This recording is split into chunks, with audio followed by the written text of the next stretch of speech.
Hello, everyone. So today we're going to be reading a couple books about two villages. They're kind of similar, but they're also very far apart from each other in terms of on a map. So the first one we're going to be reading is Our Rice Village in Cambodia.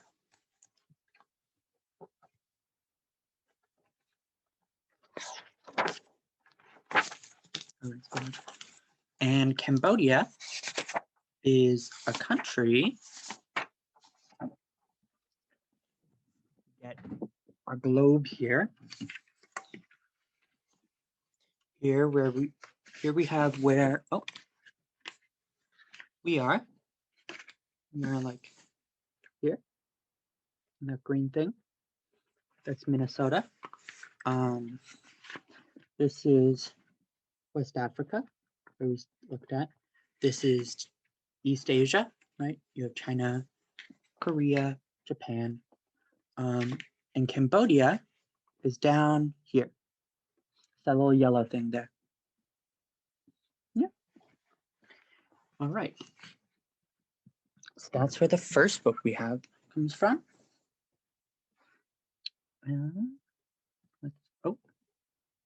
Don't know why I was trying to bring up the book on the computer and I forgot that I had it right here.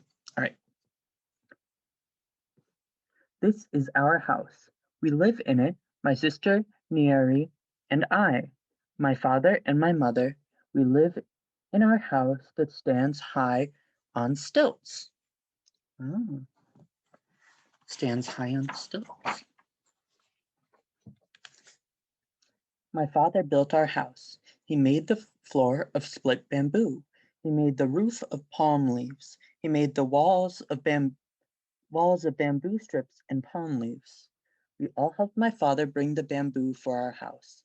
He split the bamboo into boards for the floor. He split the small strips for the wall, a wall that comes up only halfway between the floor and then the roof, so there is always plenty of air. I helped pile the bamboo ready for work when T.R.E. laid out the palm leaves. It's very helpful. Have you ever helped your parents build a house? Yeah? Have you helped them build, or not build, have you helped them with other things stuff? Yeah? All right.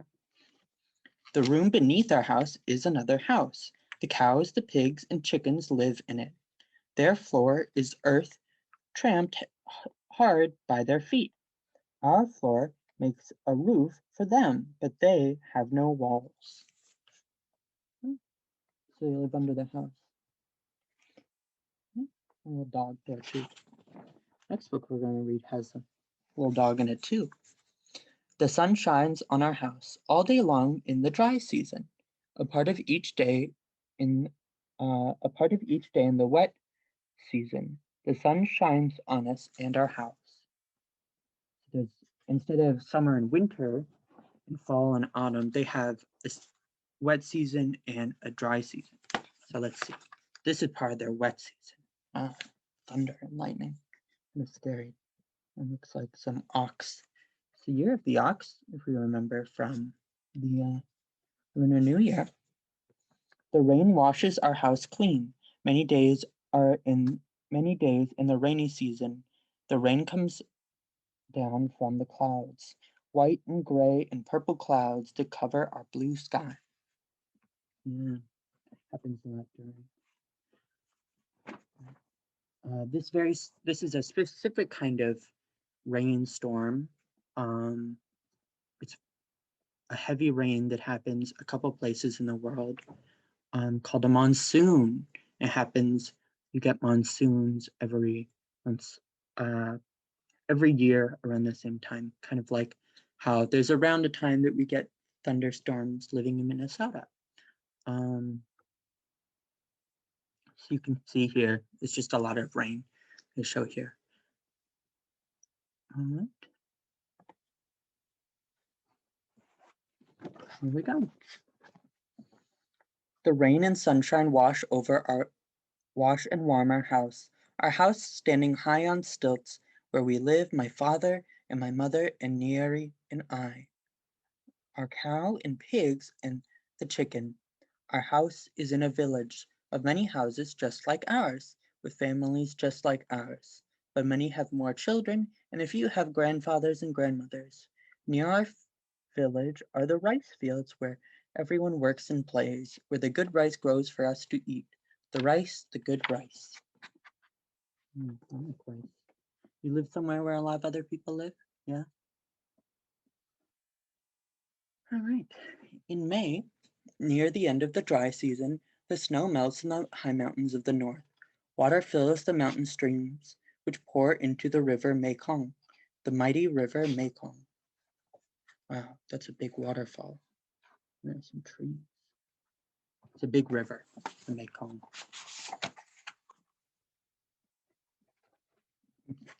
Plant the rice seed beds as we watch for the water coming to fill up our fields, the fields for growing rice. So they're planting rice in this field. I don't know if you like rice. I like rice quite a bit.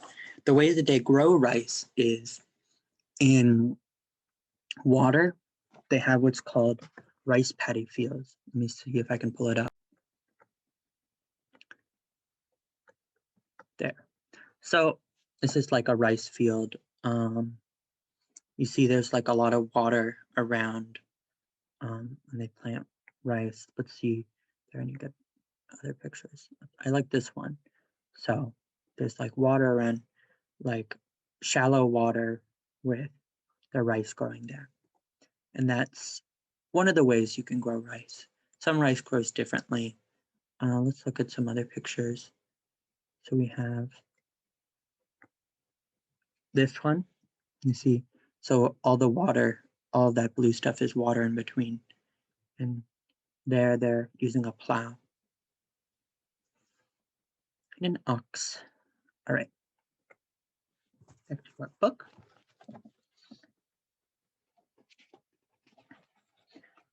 The rains come, the streams are filled. The mighty Mekong, flowing down through the heart of our land, overflows its banks and covers our land, making fields for growing rice.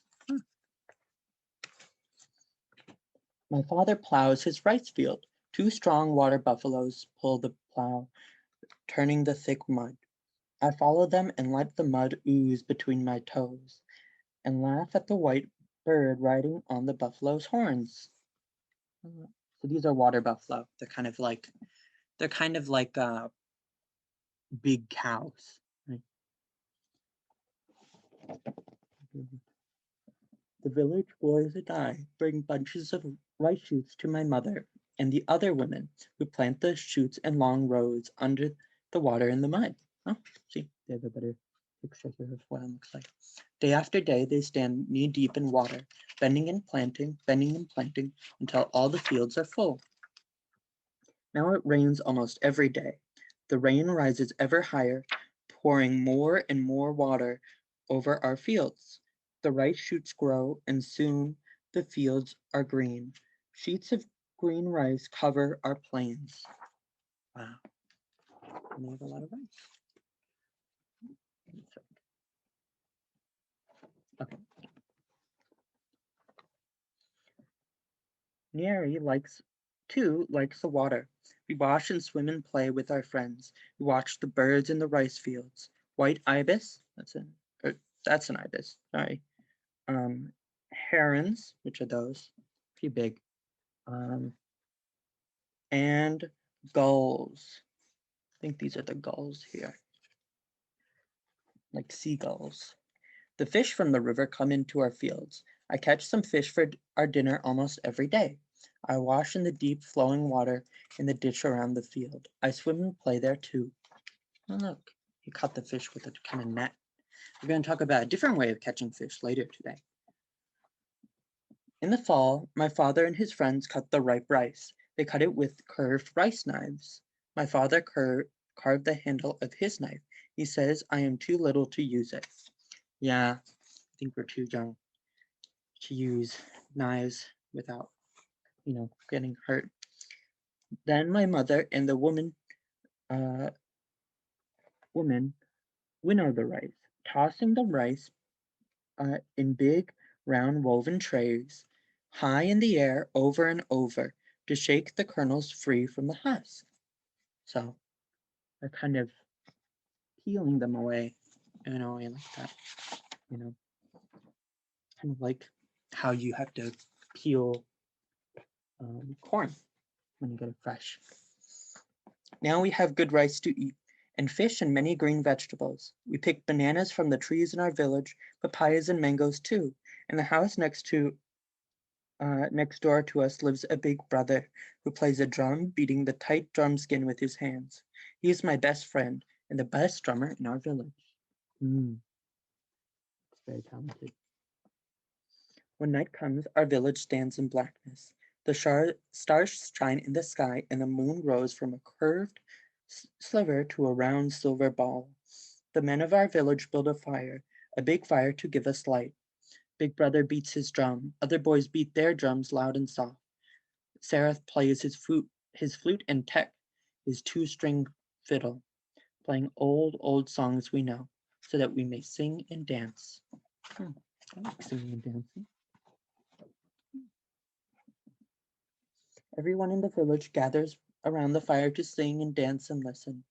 Mung drums and sings so hard the sweat covers his brown body, so it shines in the light of the fire. The light from the stars and the fire in the blackness of the night. The men and women dance our dance, the lumpton. Their fingers held just so, their arms moving with the graceful curves of the lumpton, their feet in step with the beat of the drums. My friends and I watch, and we dance too. So they're doing a special dance called the lumpton, like a ballet or a polka. This is a lumpton. But the young men and women are the best. The babies nod their heads in sleep. The old men and women watch and softly clap their hands with the beat of the drums. My house, my family, my work, my play, our village, our friends, their work, their play, watering rice and fish, daytime and nighttime, these make our life, our good life in Cambodia. So the next place that we're going to read about a village in is in America, which is the country that we are in right now. So let's look at, here's another picture of Cambodia. This is the capital, Phnom Penh, and this is a temple that they have for the major religion there, which is something that we'll hopefully be able to talk about in May. Right. So this is the United States, right? This is around where you are, right around here. So there's Fargo, there's Duluth, there's where we are around there. There's Minneapolis. All right. So the other village we're just reading about today is from around here, right? So it's still in the US, but it's right around here. And the village that we're going to be reading about is one sec.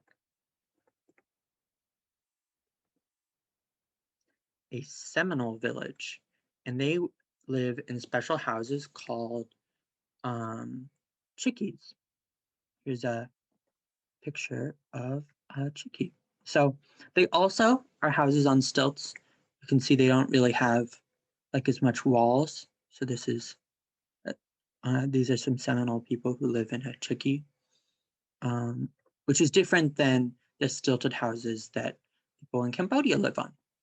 You can see these have more walls, where these are more open, and they're more frame-like.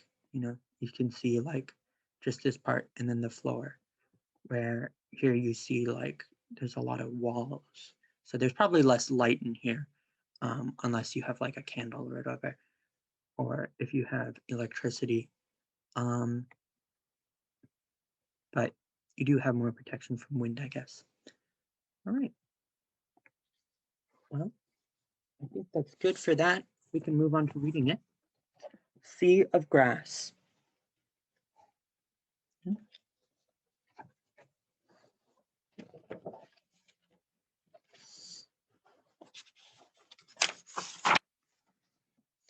Billy Panther woke up early. Outside the mosquito netting, beyond the open chickie, dawn crept across the bare ground of the Seminole camp. Billy stretched carefully. He did not want to waken little brother, who slept beside him, or mother or father and baby sister on their mattress close by. But the sun was rising, and it was time for him to go to be out fishing.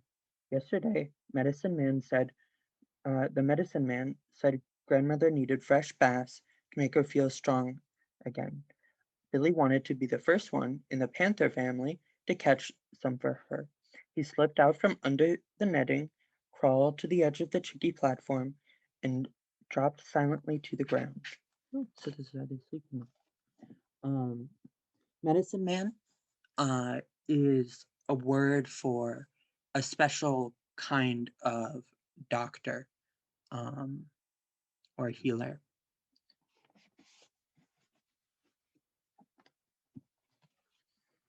Billy hitched up his jeans and smoothed his shirt. His dog, Brown Eye, crawled out from under the chickie and licked Billy's bare toes. Ah, there's the dog I was talking about earlier. All right, whispered Billy. You can come with me, but be quiet. Everyone's asleep. Brown Eye wagged his stump of a tail and followed Billy through the silent camp. In the cooking hut, the fire was dead. The great sofkey pot stood empty on the grate. Billy would have to wait for his share of the thin corn grit porridge until he returned, but this did not trouble him. Seminole on hunting trips often ate nothing from dawn to dark. Brown Eye, however, nosed out a bone from the embers and carried it down to the water.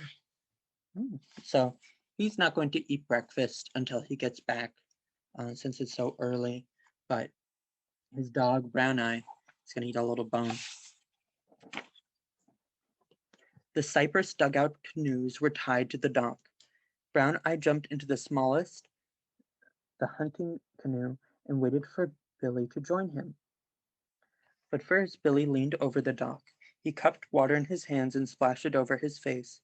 The water in his hands, the water was cool and clean. Around and under the water was around and under the dock, little minnows, which are little fish, darted like arrows. An Everglades kite and his mate flew overhead in great circles. That's a kind of bird. Rising, dipping, always searching. Billy stood up and ran his fingers through his straight black hair. Time to go, he said to Brown Eye. He stepped into the canoe, pushed off from the dock, and poled easily into the shallow water path. So he gets up early to go fishing. What do you think he's gonna fish? Maybe like with a net, like we saw them do? Maybe somehow else. Dip, push, dip, push. Billy fell smoothly into the rhythm of poling. Sawgrass, golden brown after the wintry dry season, grew on either side of the water path. The water in the glades was low. Billy knew he was most likely to find bass in one of the ponds or deeper channels. Glade wildlife swarmed there before the big rains came. He would try first at Coat Pond, which lay southward along the endless flat sea of grass. Dip, dip, push. The trembling sawgrass sighed. Water glistened in the rising sun. Startled, a snowy egret, that's another kind of bird. There are a lot of birds in this book. Waiting about in search of frogs, flew into the air. Billy watched its slow, easy flight. Soon it settled again, standing statue still on brightly yellowed feet. Good hunting, Golden Slippers, said Billy as he pulled on his way. So the snowy egret, which is this bird, because it's white like snow, is also going to be hunting, except they're hunting for frogs, while Billy's hunting for bass, and bass are, a type of fish. You've probably eaten them before. At last, the channel opened wide. The channel widened into the deeper waters of Coot Pond. On several small islands, cabbage palms grew in clumps, their trunks rigged with skirts of dry fronds. Lizard spiders, small mice, and palmetto bugs lived in those skirts, and hungry bass, looking for food, often cruised in the nearby shadows or under the rotted palm trunks. There are all these animals in here, like lizards and mice and bugs, spiders, and even maybe fish. Maybe we'll find some here, said Billy. Brown Eye looked straight ahead of him, his nose twitching. The light canoe glided silently over the still water. Billy clutched his pole, ready to throw his spearhead into the first bass he saw, but there were none in the shadows, none under the rotted palm trunks. So it looks like he's going to fish using a spear. Oh, let's see. Billy moved through the clusters of flowering spatterdock, a purple gallinule, another bird, searching for water insects. Oh, wait, no. Which one? Where's the gallinule? Oh, here it is. Here's the gallinule.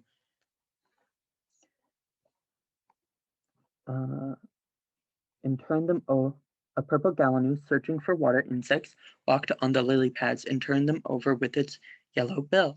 From a tangled willow clump on a snake-headed anhinga flew. It plunged deep into the water and disappeared. Could it be hunting for bass? The sluggish water rippled. Then suddenly the anahinga rose to the surface, a fish neatly pierced on its sharp pointed bill. Was it a bass? The anhinga took flight. Billy saw that the fish sprinkled with black spots on its silver background. Look, it has the fish. Sunfish, he said to Brown Eye. Only a sunfish. Billy glided on. He saw that a turtle with its long neck stretched upward.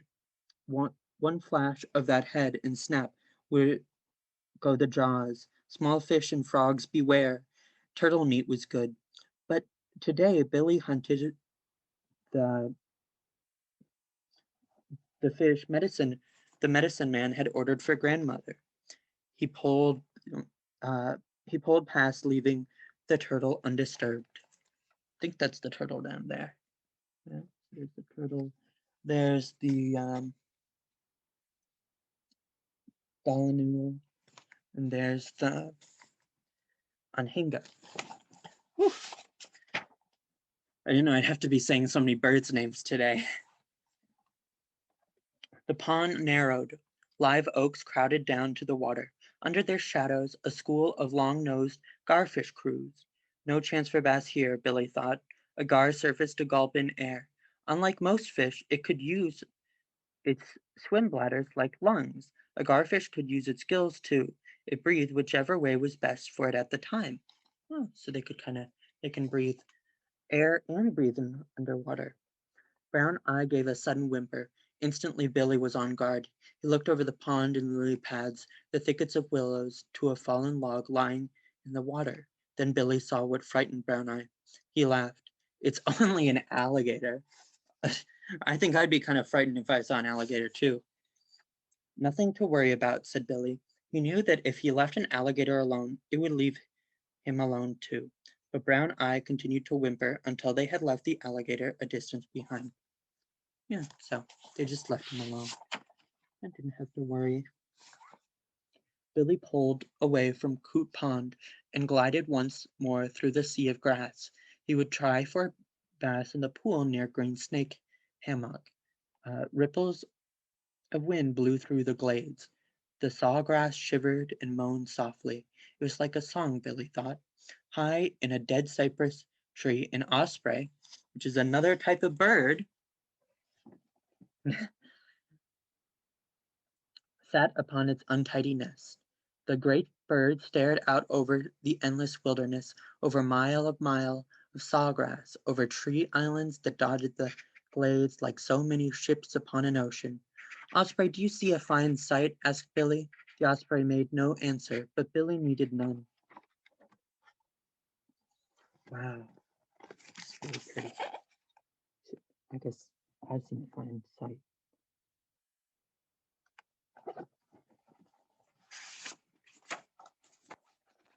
Here we go. Billy was glad for a bit in the shade of the Billy was glad to stop for a bit in the shade of Green Snake Hammock. He tied up the canoe and stomped down on a resting place among masses of green fern. Then he lay flat on his back and gazed upward into the leaf-screened light. The sweet smell of marlberry blossoms filled the air. In the silence, Billy heard scratching noises. He sat up and looked into the 3 pairs of black masked eyes peering down at him from the forked branches of a gumbo limbo tree. Oh, he said, baby raccoons. Aw, well, baby raccoons are there. Let's see if we can. Yeah. Brown Eye growled. An answering snarl came from behind the gumbo limbo. Mother Raccoon poked her face around the trunk and bared her fangs. Billy snapped his fingers to Brown Eye. We're not hunting coons today, he said. Let's go. Mother Raccoon stood guard. The babies stared until Billy and Brown Eye disappeared. I don't know where the Mother Raccoon went. Maybe she's not in this picture. I don't know. Maybe she's just up there with them. She was around the tree. I can check it out. Right. Billy walked on, careful to watch for poisonous snakes. There were many kinds of snakes, but only 4 were poisonous: the coral, the pygmy rattler, the diamond, the diamond-backed rattlesnake, and the water moccasin. Billy knew that if he didn't frighten a snake, it usually just went on its way. Kind of like the alligator we saw earlier. Billy stopped to admire a tree snail clinging to the trunk of a Jamaica dogwood. Each island hammock had its own color of tree snail. At Green Snake Hammock, the snails were white, circled with bands of pale coral.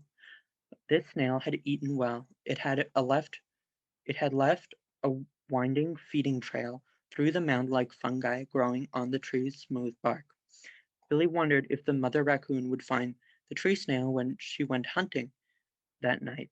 The snail looked pretty on the tree, he thought, but to Mother Raccoon it would just be a bite of dinner. Every creature, big or little, was hunted by some other creature. This, Billy knew, was the law of the wilderness.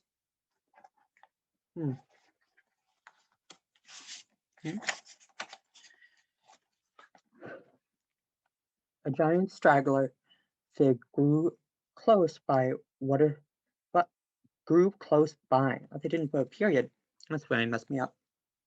What a strange tree it was. Years ago, a bird passing by dropped a fig seed that landed on the branch of a live oak. The seed sprouted and sent down fine root hairs that dangled and lengthened until at last they reached the ground. Then the hairs took root and grew strong. They wrapped around the trunk of the oak like an octopus's arms. Finally, the oak died and a sturdy fig tree stood in its place.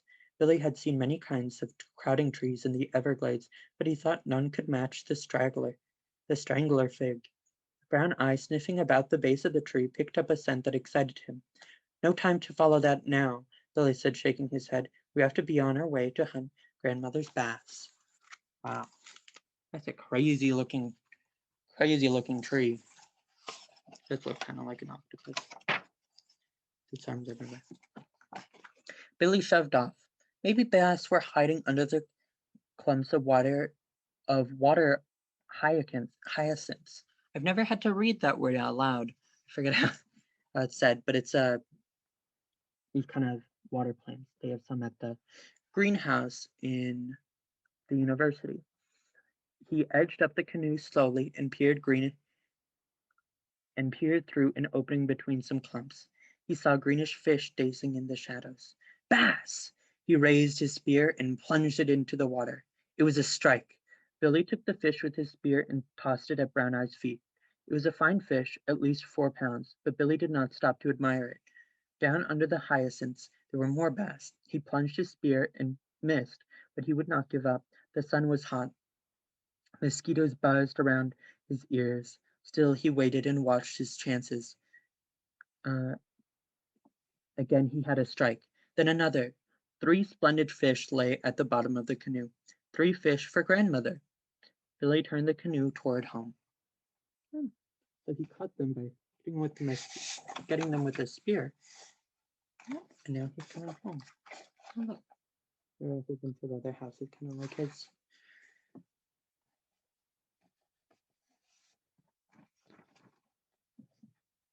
Billy carried the fish to the cooking hut. Grandmother sat by the fire, stirring a huge pot of sofki. Suddenly, Billy knew that he was very hungry. He laid his 3 fish in a row on the log beside grandmother. Then he stood quietly, waiting for her to serve him some porridge. Well, she's making some porridge when she gets her bath. Grandmother handed Billy a dipper full of sofki. She looked at the fish and nodded. You are a fine hunter, she said. Now I can eat as the medicine man ordered. I can eat and get strong again. Billy smiled at grandmother. My heart is glad, he said. Then he sat down and drank his sofki, which is the porridge. And 3 little fish. 1 fish, red fish. 1 fish, 2 fish, red fish, blue fish. Well, I think that's 4 fish. All right. So let's see if we, yeah. For today's activity, we're going to try this website that I found. I'll have the link somewhere in the description or under this. But basically what we're going to try to do is we're going to hit play game. And so what we can do here is we can build houses and stuff. So 2, 3, 4, and then we will make something to power it. Right? 1, 2, 3, 4, 5. Okay. And now let's build some places for them to work around here. And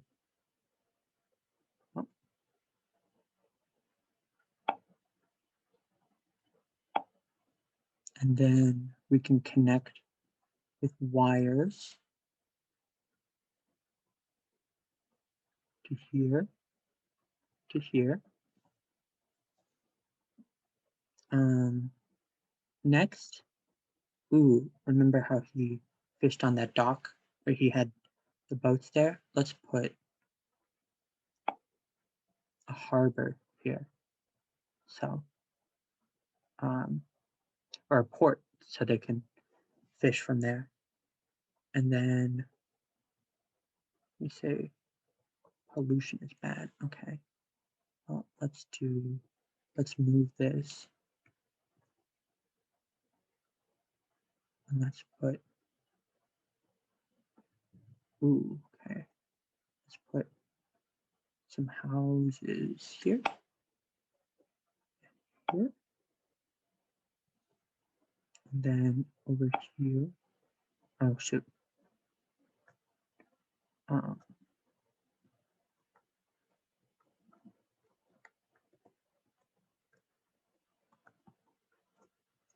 Okay, I think we can,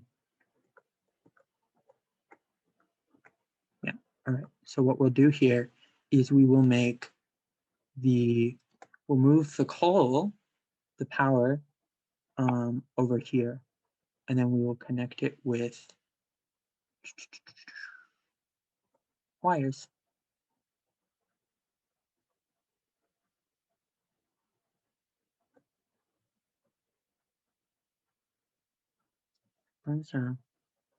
Okay, and then it says that we need another power plant, so we'll build one over here, and we will use some wires to connect it over here.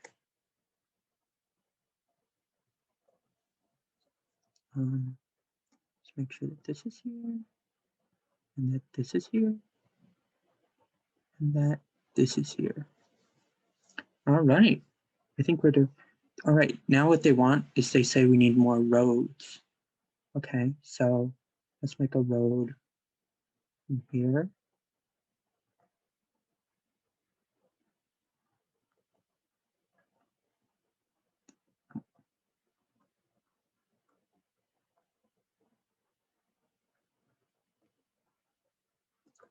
Okay, let's put a little police station there and a fire department there.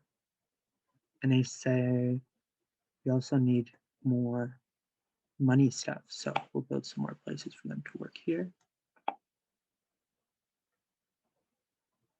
And then we can build some,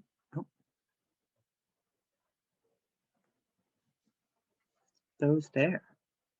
And they say we need more industrial zones now. Okay, so we'll place one here. We'll place one here. We could place one. Let's put some more residential here. Or no, we can build a park. Let's build a park here. Oh, so we have to get rid of these.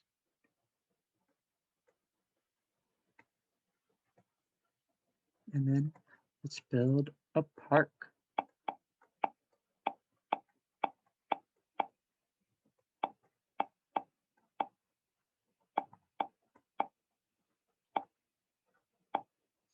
All right, now they have a little park around there. And it looks like pollution is very high. Okay, well, what can we do about that? Let's see. Oh, this turns it to different lights. Oh no. Oh well. We will. What will we do about that pollution? Okay. Let's actually put. Says we need more roads too. Okay. Well, let's clear a little bit using our bulldozer here, and then we'll build a little commercial thing there, and an industrial thing there, and some. Oh, we can. Okay, if we right click, we can move over here, and we should have wire. Oh, ooh. Let's look. Huh. People like what we're doing. They say we could use some more jobs though.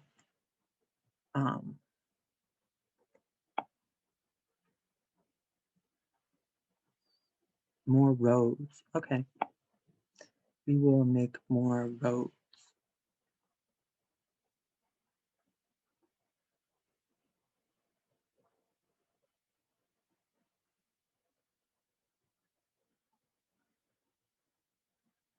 Okay.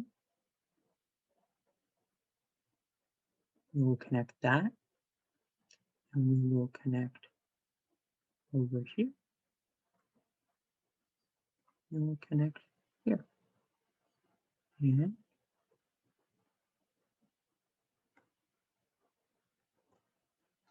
oh, looks like that one doesn't quite work. like we wanted it to. Okay.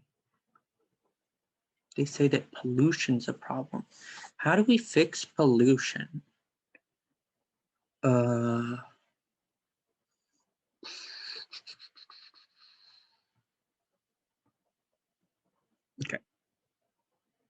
I'll move over here.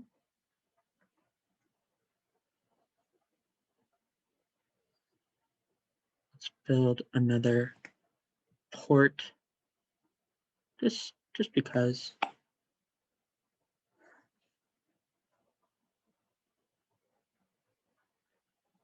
Okay. They still don't like our on it. They still think we're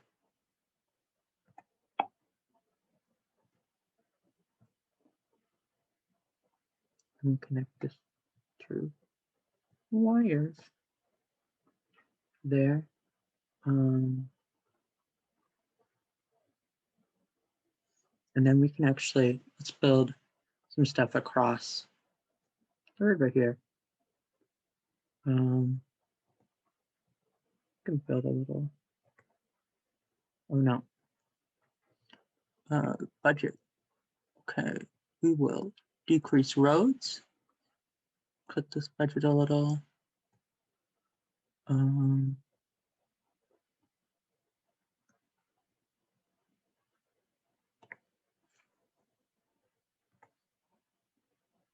Oh no. Okay, we need houses quickly. Okay.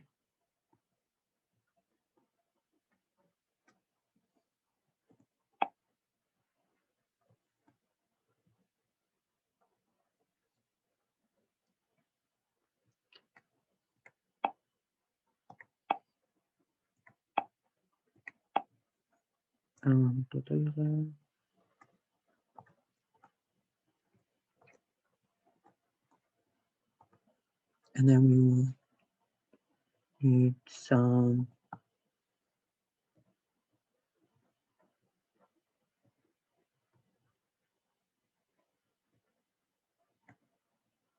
this. What are the worst problems? Okay, so we need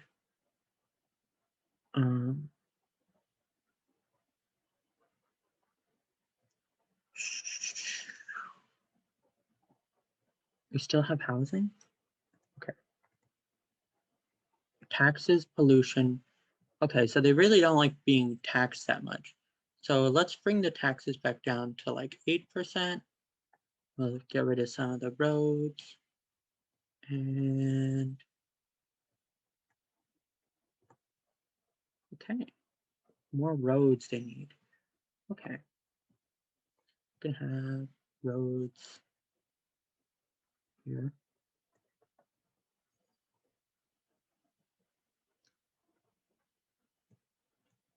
And then let's make some railroads.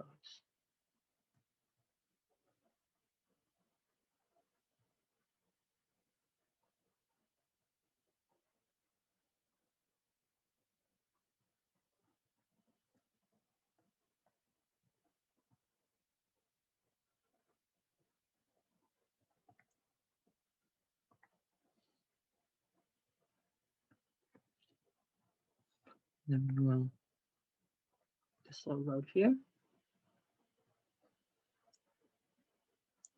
Nice. Okay. We're doing better.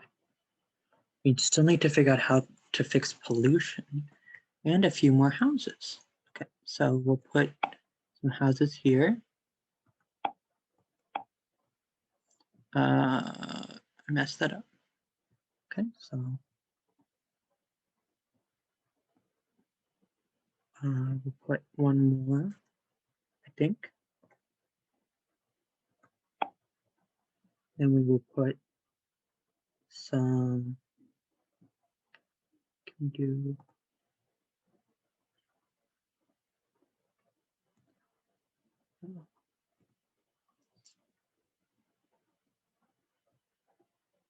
we could just connect some, where are the wires here?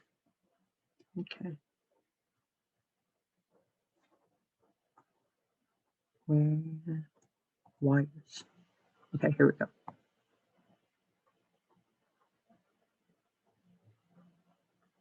and we'll connect it up to here.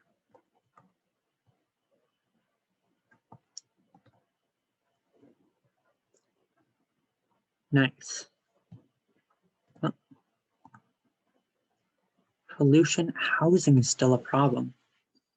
So they need more houses.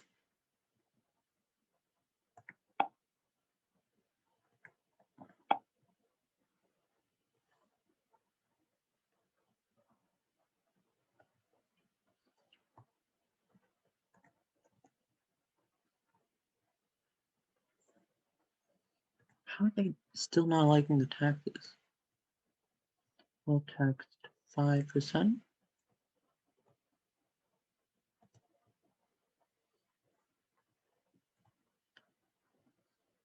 Nice. Okay. Housing, pollution, and jobs. Okay. Let's build. Population is very high. Okay, so we need more housing.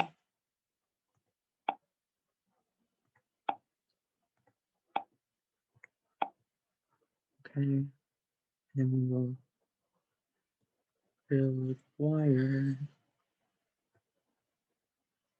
Let's go over here. And then we'll build.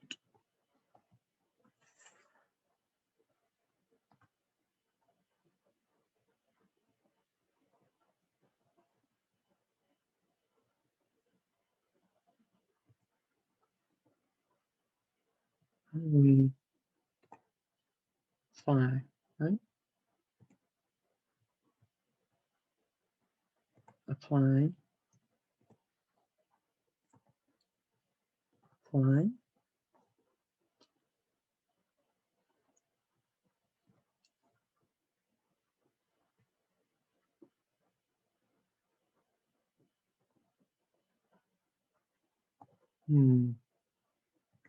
How do we, okay, where are the wires?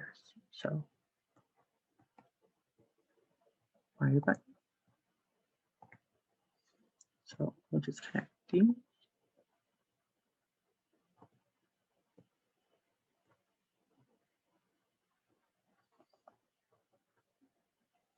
Oh, okay. Cool. Now we're in business. So we'll connect that then to commercial hub. So the C's, I think, are where jobs are made. So those there, and then we can get them power by connecting them to the wires. Nice. And we can make it snow. All right. Well, I kind of invested into this, but you can make your own little village here. And I think I did pretty well.